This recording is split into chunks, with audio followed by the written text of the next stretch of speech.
But this is what's really interesting to me about what's happening, because we're talking about masculinity and men who say no and men who stand up. But there has to be balance, right? Yeah. Everywhere in the world, there has to be power balances. If there's not a balance in power, there's going to be a vacuum, and that's going to be filled.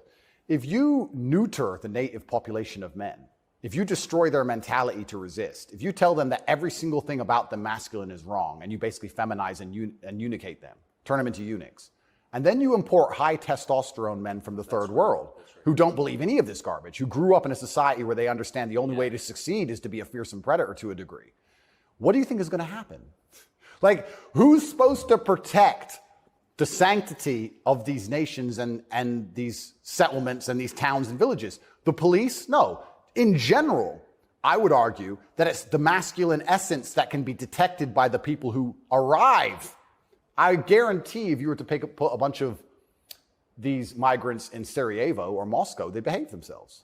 Oh, but yeah. I have a feeling they just look around and go, not today.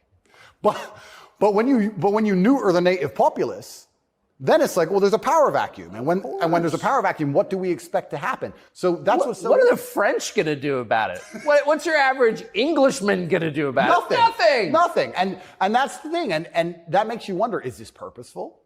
Like, why these two actions of neutering the native populace and importing these high testosterone third worlders are so at odds with each other. Is this purposeful? I'm not sure, but has anyone considered this? So yeah, it's interesting because you talk about these are huge and intentional trends, and I mean they're historically transformative trends. They're a big deal, and so they're probably not happening by accident, right? There's got to be some intent. How could there not be? That's right. And how do they expect all of this to end? And this is exactly what's happening with migration. The problem with migration specifically is that there's no native masculine populace to enforce any degree of culture or boundary or parameter. And like I said, I would argue the point.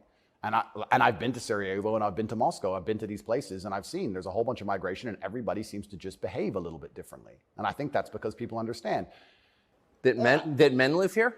That men live here. Yeah. If you turn up in someone's house and their house is pristine, you're probably going to take your cup and you're going to go put it in the kitchen.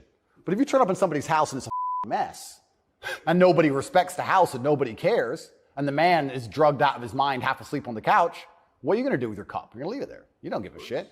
If you turn up to the Western world and look at it. Then you're going to hit on his wife. Absolutely. So what do we expect to happen in these scenarios, right? And it is purposeful and it is scary that even me just telling men to go to the gym is seen as an act of defiance to the point where I have to be punished. I must go to jail. I must be silenced. The thermometer must be broken.